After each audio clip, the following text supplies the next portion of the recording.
Welcome into ATL Day Ones with Jarvis and Tanitra. Coming up on today's show, we finally got some of that blue magic. Eddie.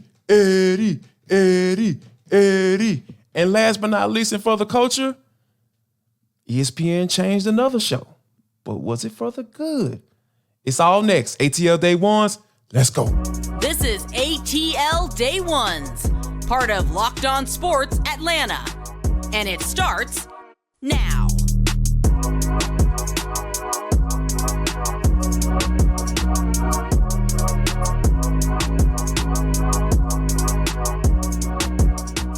I want to start off by saying thank you for making ATL Day Ones your first listener of the day. Remember, we are free and available wherever you download your podcast. And wherever you download your podcast, make sure that you leave us a 5-star review. Really appreciate that from you in advance.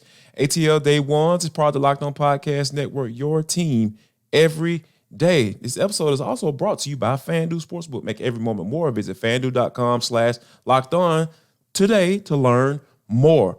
Coming up in 10 minutes. Can the Braves ride Eddie Rosario all the way to the World Series? We'll talk about that. But first, we have to talk about the Atlanta Falcons tying the Cincinnati Bengals. And, this is kind of like the rehearsal game. Andrew, why did I say Andrew?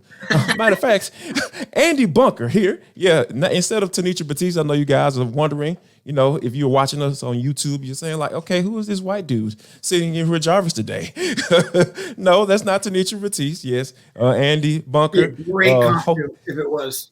Yes, that would have been a very, very different looking costume for sure.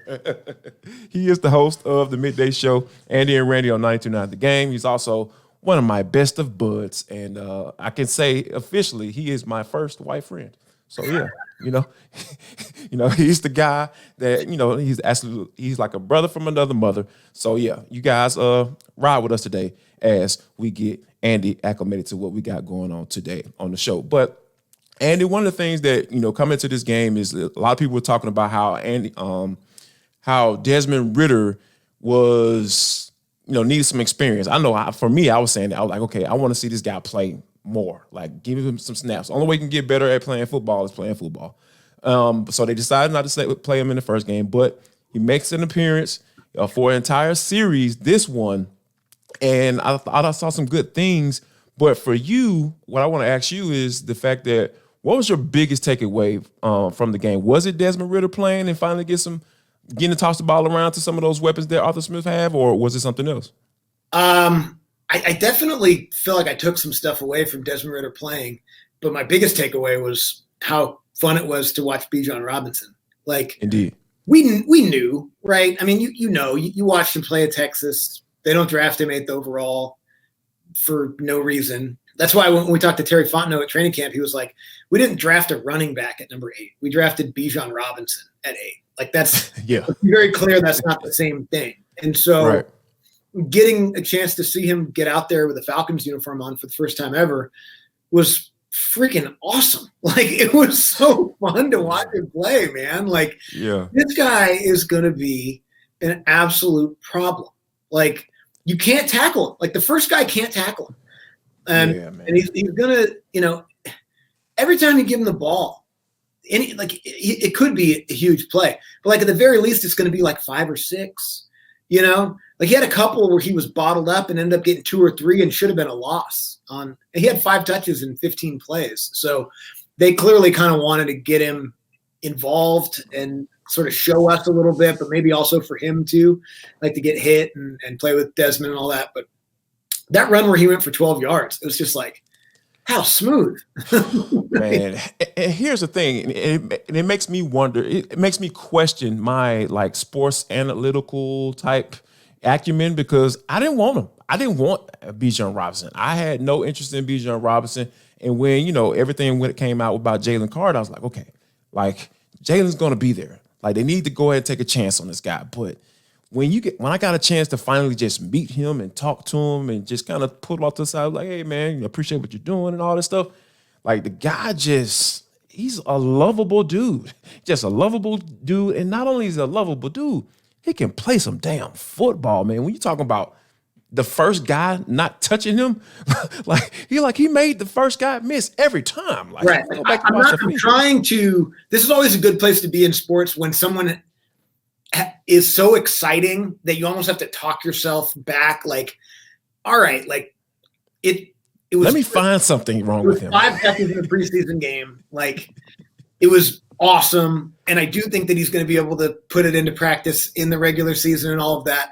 But like me and Randy were talking about earlier today, and I was like, I'm going to get too excited about this. So as soon as I get too excited, tell me to slow down. And he's like, no, I don't disagree. Like, that he's incredible. Like, he's just, you can see it. He's different. Like, he's going to be so much fun and so good. And he had such a different dynamic to that offense where they already had good players. And I was with you too. Like, and I'll stand on this his whole career. Like, I still think they could have drafted Jalen Carter. Like, I've got no offense to Bijan Robinson. I think he's going to be amazing.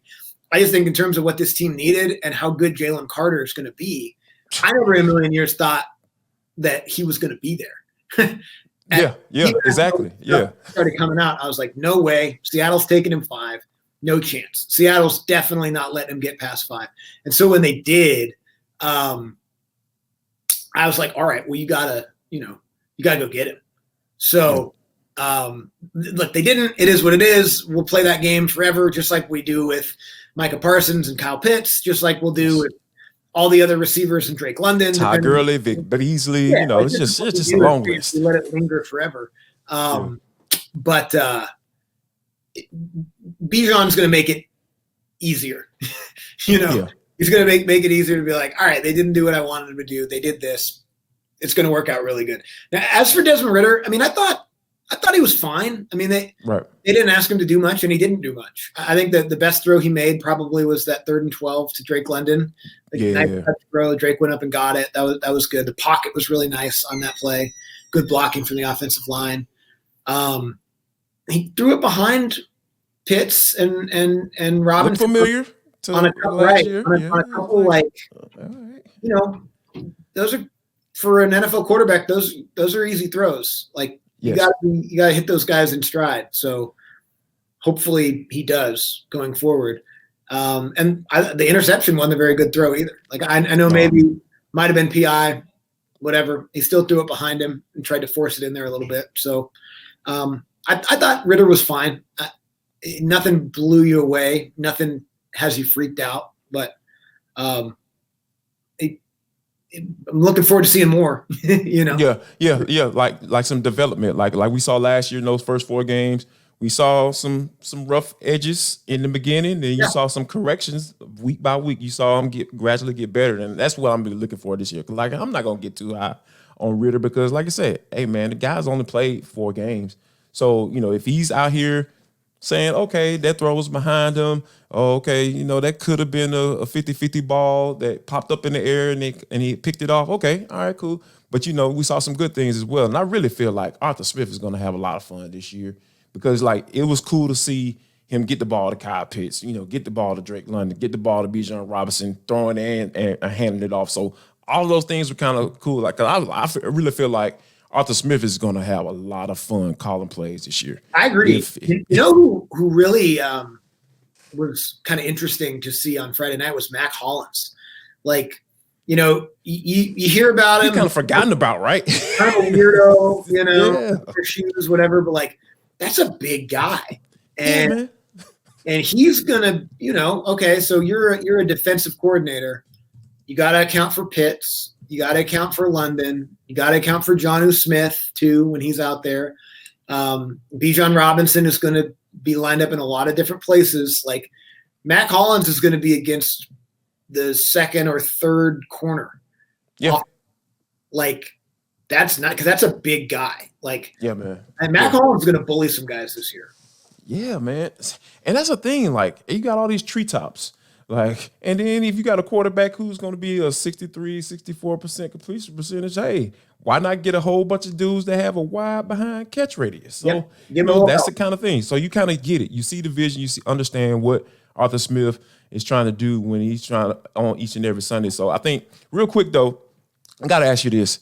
Like, I think we kind of started this conversation at your daughter's birthday party. We'll talk about that a little bit later in For the Culture. But who do you think basically is going to get a pink slip after Friday night. After Friday night. It's got to be Jalen Mayfield, right? Yeah, man. Got to be. I mean, it just hasn't worked. They had to take him out. They had to take him out to finish the drive. Yeah, they had to take him out of a preseason game as a backup against backups to finish the drive because he just didn't know. It seemed like he didn't know what he was doing. Yeah, man. I know that switching him back to left tackle hasn't had a lot of practice reps out there, but still, like, you're in the NFL now. Like, if you're on this roster, you're expected to fill in for either Caleb McGarry or Jake Matthews if one of those guys gets hurt in a game.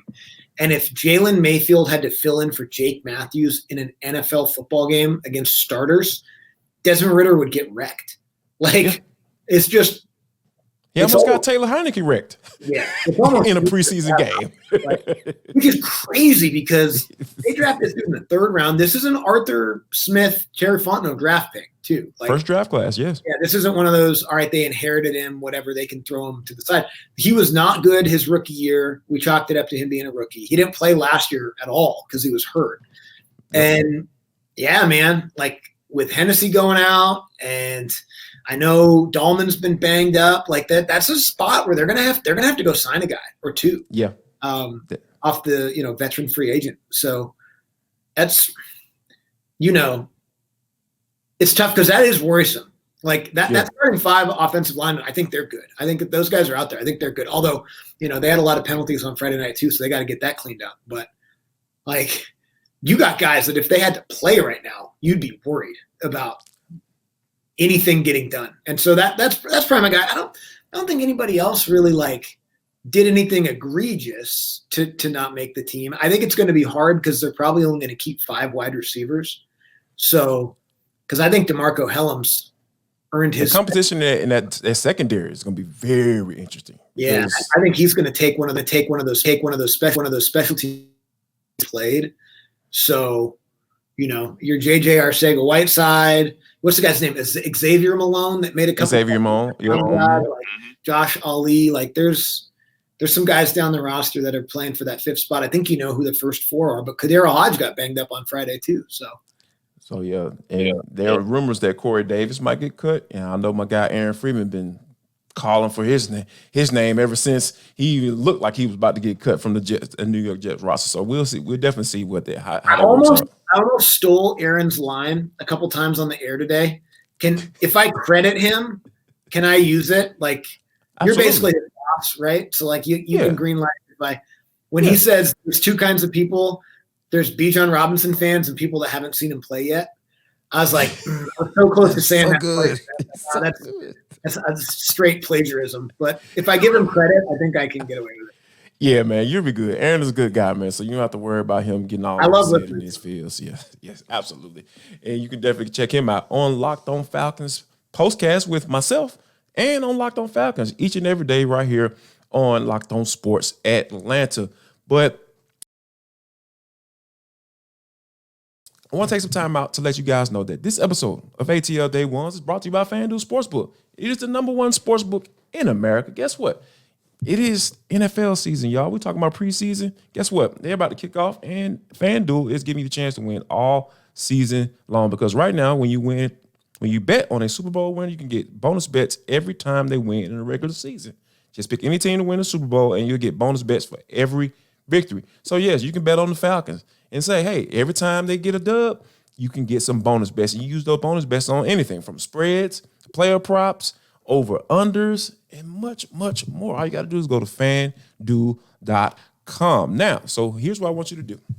For all you first-timers, go to FanDuel.com/lockedon and start earning bonus bets with America's #1 sportsbook. That's FanDuel.com/lockedon.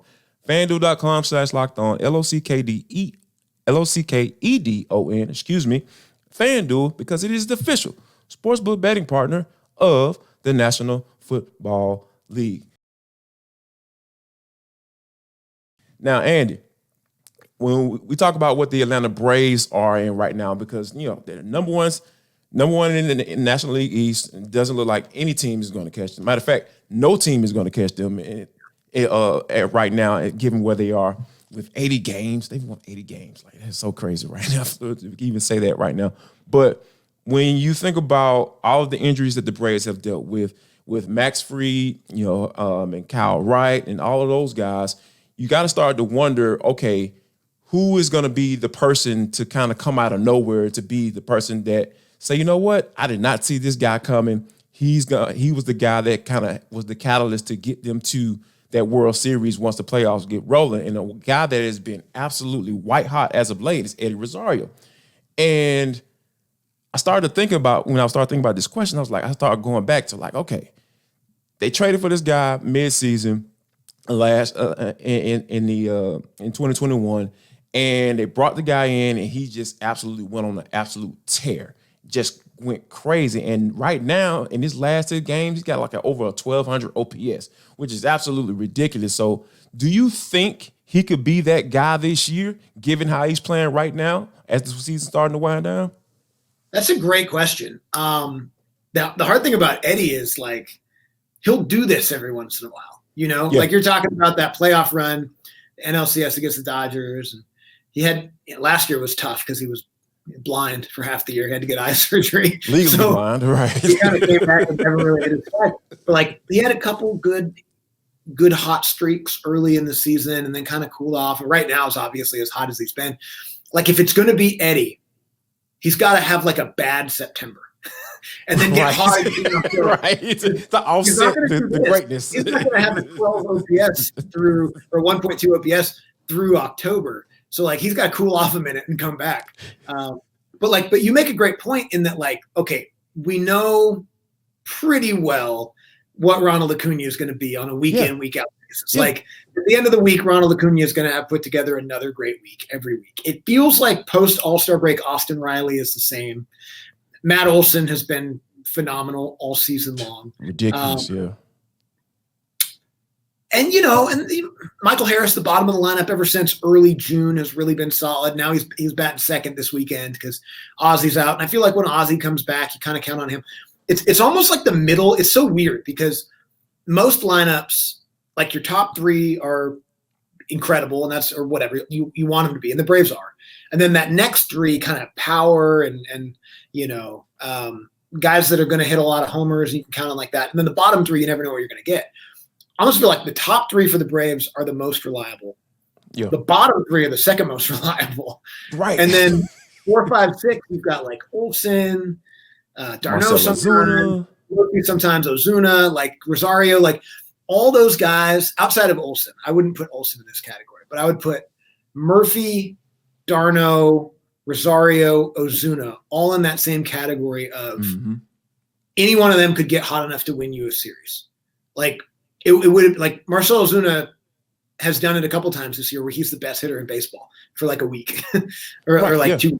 He just had a 16-game hit streak snapped yesterday. So, yep, absolutely. He's capable of it. So, I don't know that I would say for sure that it's definitely going to be Eddie, but I would, it's definitely one of those guys. Or even I would put Arcia in that too. Like, Arcia is kind of, he's been pretty steady, but there's these a couple weeks where he's really, really hot. So, you stay healthy and you get the lineup back where you want it with Ozzy batting second. God, I love Harris batting second though, man. Like, I know it looks so good. He almost went for the cycle on Saturday. Yeah. He's faster than Ozzy. Yeah. So like they've done this a couple times with him batting second where Ronald gets on. Like, he's just going to get on. Easy. And then Harris either hits a single or Ronald's already on second because he stole second or something like that. And then all of a sudden you have Harris and Acuna on the base pass with no outs in the first inning.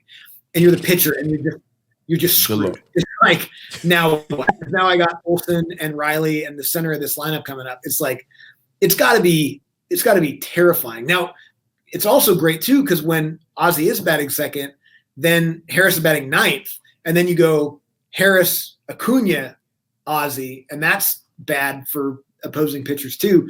So yeah, man, I don't know. Their lineup is special. It's the best lineup I've ever seen. It's so crazy because, like, when you think about all those names in the top 3 you just mentioned, like, it is super, super special. And it's crazy for us to be talking about a guy who hits in the 5th or 6th hole, like being a catalyst, for them winning a World Series, because it's just like, you understand that, there are going to be ebbs and flows in the playoffs because, like you said, we have, Marcell Ozuna, who just snapped a 16-game hit streak. And we know he can get hot at any time. And of course, we talked about, laid out just Eddie Rosario being able to do the same thing as well. And let's not forget Travis d'Arnaud, who was an all-star catcher last year and basically got told, hey, you about to split games with this dude because he's the dude that's going to be here going forward. So when Sean Murphy, so I think that it's just so interesting how I feel like the winding down of this season is going to be very interesting to see who kind of catches fire, who's going to remain consistent, who's going to start falling off, because this season is over essentially as far as being the NL East, and I really feel like they're going to get home field advantage throughout. And we have to start talking big picture right now because I know me, being grown up in Atlanta, like I'm looking for something to go wrong. I'm looking for something to say, you know what? Yeah, they're the best team in baseball, but in the back of my mind, I'm just like, oh man, who's going to blank this up?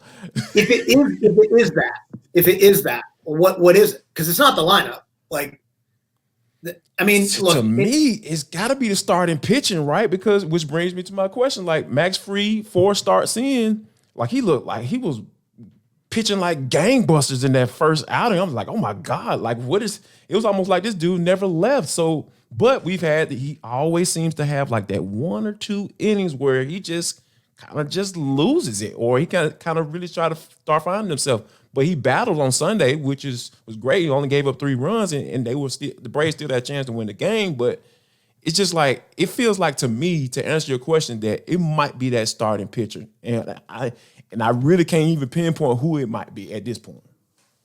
Yeah, no, I'm with you, and that's not to say that I don't think the starting pitching is good. I do think the starting pitching is good. Yeah, it is. It is.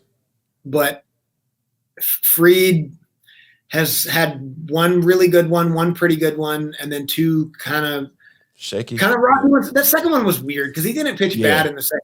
He just had a really weird inning, and they kind of got some bad luck. But yesterday he just wasn't sharp. Like he just couldn't find the strike zone early, and gave up a couple homers, which he doesn't normally do. So he's gonna, he was out for a long time. He was out for 3 months. So he'll probably have between now and October, what do you think? Maybe like 6 more starts, something like that.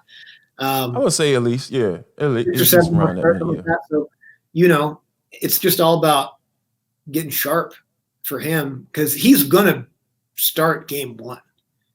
Like he's going to be in game 1. What he does down the stretch, unless he gets hurt again, like he's going to be your game 1 starter of your playoff series. And Strider's going to be game 2. And I feel great. It has to be. Yes. Strider's had, he's had a couple bad stretches, but he seems like he's locked back in. He was amazing on Friday night. Ridiculous. And then, how it is in the playoffs. You really only need 3 starters, especially in a 5, best of 5. So I feel good about Charlie, but Charlie also, Charlie could go out there and be terrible. He's old, and he's old. He only walked 7 guys 2 starts ago. And then he struck out 10 guys last start. So it's like you never know talking bad about him. It's just like, oh yeah, I heard you big man talking about me. Yeah, I got 10 of these guys. I'm gonna sit them down just for you. And I don't. No offense to Elder, like great season, but I got a lot of questions about him in a playoff game against a really good lineup. If you go back and look at his numbers, good playoff caliber lineups have been hard for him. So, when you think about it, though, he doesn't really have out pitches. Like he's not a strikeout type of guy. So he's basically is all banking on location, and if that is off by a couple inches, it might be going the other way in a very long way. Another thing too, it sucks that this is a part of it, but it is. We've seen it a lot the last week with the Braves because they've had Angel Hernandez and CB Buckner behind the plate once each in the last 5 games. Elder needs a little bit of a low strike zone. Like the 2 starts ago when he was really bad. I don't remember who it was against, but anyway, it doesn't matter.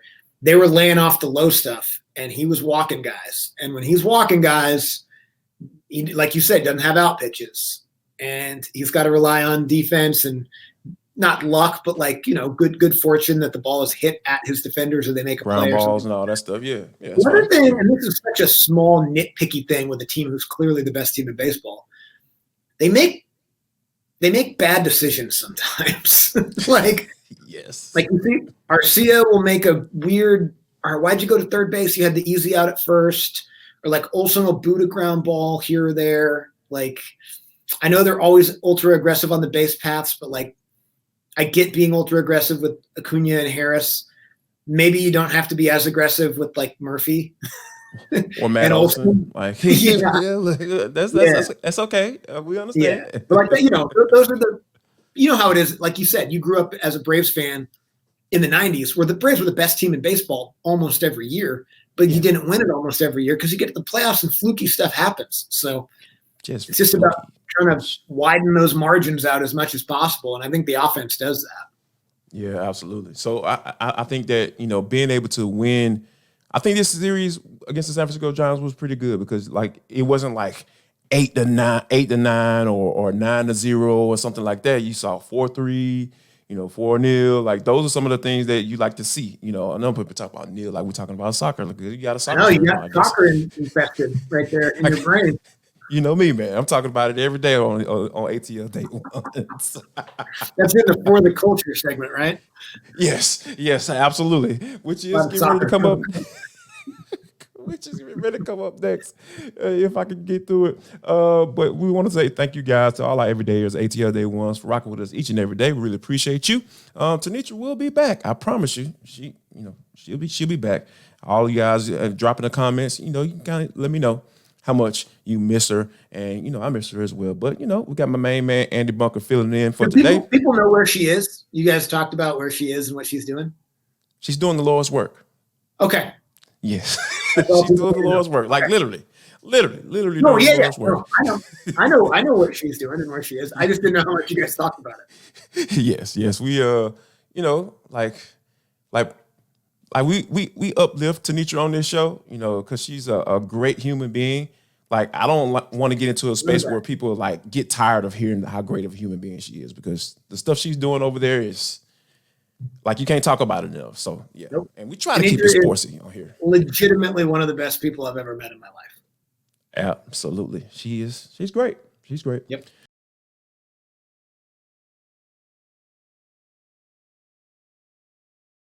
But Andy, this is For the Culture. It is the intersection between sports, entertainment, the culture, and sometimes whatever the hell we want to talk about, because it's just how we get down on the show. Today is no different. Andy, when you think about all of the changes that have been going down at ESPN, as a broadcaster who probably aspired to work at ESPN, I'm just kind of getting a little concerned, a little worried. But, I don't know. This latest move, it kind of got me smiling a little bit, because I'm a big fan of Ryan Clark and Marcus Spears. They've been added to Monday Night Countdown. And, we already know that Steve Young is no longer there. And they've taken off our guy. I don't know if this is your guy, Booger. I really feel like they had set that man up for failure when they put him on that big, crazy looking machine and all that stuff. And there was no looking back. The Booger-mobile, like, it was just set up from the beginning. But anyway, I think they've added Marcus Spears and Ryan Clark. What do you think about the new lineup? Are you going to tune in? Let me start there. Yeah. So just so I'm clear, because we talked a little bit about this today, and I don't know that I got all of. So that's the Monday Night Countdown. That's like the on the field pregame crew that's kind of getting ready for. Yeah. No, I love it. I mean, first of all, and your guy's going to be the host, Scott Van Pelt, who I left Scott out. Van Pelt's going to be the host, and him and Ryan Clark, if people remember, it was a horrible situation. But it was maybe some of the best broadcasting that's ever been done on ESPN the night of the DeMar Hamlin injury, because that was a Monday night game. Yes, absolutely.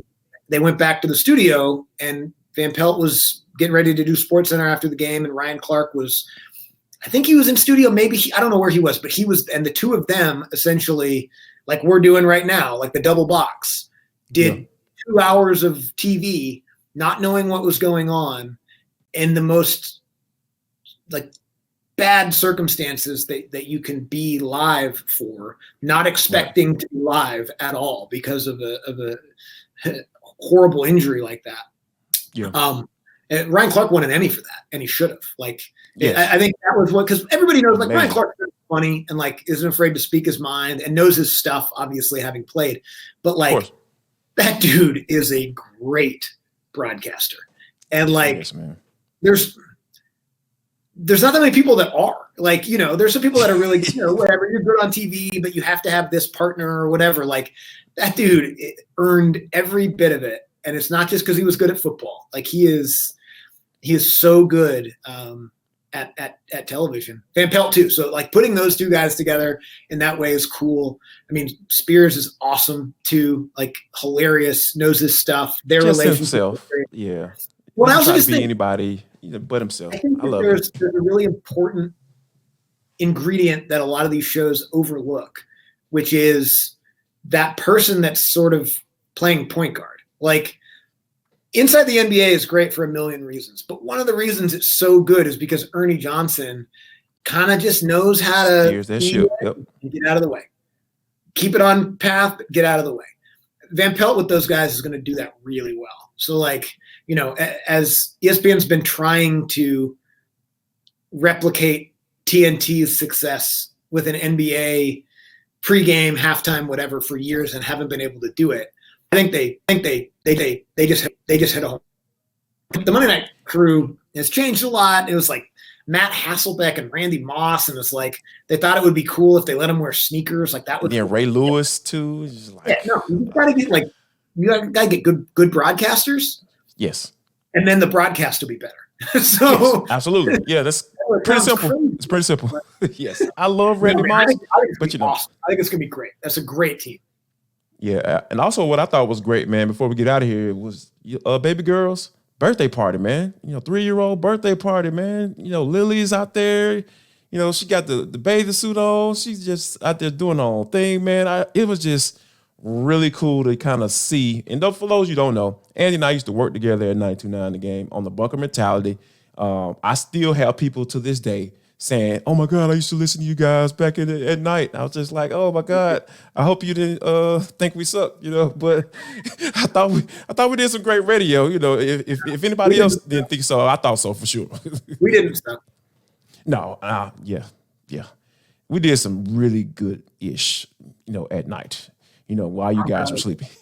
I'm proud of it. Yeah, absolutely. Yes, I'll do it all over again too if you ask me to. But I think it was really cool to see Lily out there getting a swerve on. But I think the highlight of it was seeing your dad, man, like letting the wig grow. Like, I didn't know that. Like, it almost, dude, it's almost down to halfway down his back, and I'm just like, what's going on with Mr. Bunker? Like, is he kind of like going into his hippie mode at old age? I mean, Andy, help me out here, man. I'm not used to seeing him. I'm glad you brought it up, Jarvis, because it needs to be addressed. We need non-family members putting pressure on this man because it isn't good. It's not good. Like, he retired about 3 years ago and he hasn't gotten a haircut since. And so his hair it's probably a foot and a half long in the back. Easily. It's crazy, but he does trim up the sides, which is basically a mullet. So his dad's got a long ass mullet right now. See, yeah, the hat I couldn't tell the whole mullet piece because he had a hat on his head. Yeah, oh my gosh. no, and it's funny because, you know, I see him. They moved here right after Lily got born. They moved here, so I see my dad more now than I did in the 10 years before he moved here when he lived in Seattle, or he lived right outside Seattle, and I did too. Because, you know, you kind of grow up and you see your family sometimes, but not that much. Holidays, whatever. They come over once a week and watch Lily. They come over on the weekends during football season and watch games. So, like, I see them all the time. So I've seen it gradually grow. It had to have been a shock for you. You probably haven't seen him since our wedding, right? Yeah, basically 5 years ago. Well, congratulations on a 5-year anniversation, by the way. Thank you. Yeah. Thank you. Yeah, it's just accomplishments going on. Yeah. It's the same day, August 18th. It's the day of the year at our house every year. But so his compromise is, he says he'll cut it when my brother Michael gets married. So he'll get it cut for Michael's wedding because I think Michael hates it the most. Like, and he's giving it the most crap about it. And so Michael and his girlfriend just bought a house in Marietta. Okay. They're not engaged, but they will be. And she seems nice, by the way. Yes. Great. Yeah, she's awesome. Yes. Everybody loves Karina. It's awesome. So within the year, hopefully, my dad will get a haircut. Yeah, man. I almost got concerned. I was just like, is Papa Bunker going through some things? Or he just might just be, which I just found out, ever since he retired, he got a cut. So it seems like he's just in I don't give a blank mode right now. And I would love to be in that mode. I don't think, you retire, you just kind of get bored, Yeah. It's like, let's try something different.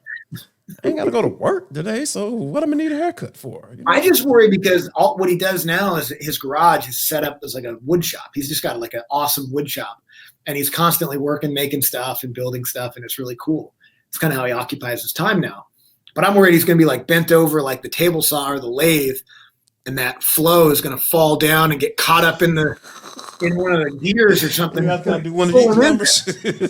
Yeah, man. It's like almost like dangerous at this point. So, no, I'm glad you brought it up because it's I love my dad, but he needs a haircut. Yeah, I'm with you. I'm with you on that, man. I'm with you on that. And we also thank you guys for making ATL Day Ones your first listen today. Remember, we're free and available wherever you download your podcast. Wherever you download the podcast, make sure that you leave us a 5-star review. Really appreciate that from you. And shout out to all our everydayers. If you're an everydayer, go ahead and drop a comment in the comment box right there on YouTube if that's your choice of entertainment. Hopefully you didn't hate me. If you're an everydayer, hopefully you didn't hate me. Just trying to hold it down. Yeah, man. Like, come on now. Y'all can't hate my guy. That's my guy. That's my dude. Yeah, we out here, talking about this thing, talking about life, man, because that's how we get down. And we appreciate you guys for rocking with us each and every day. And before we get out of here, make sure if you don't do anything else with your life, make sure you share love, show love, and most importantly, spread love.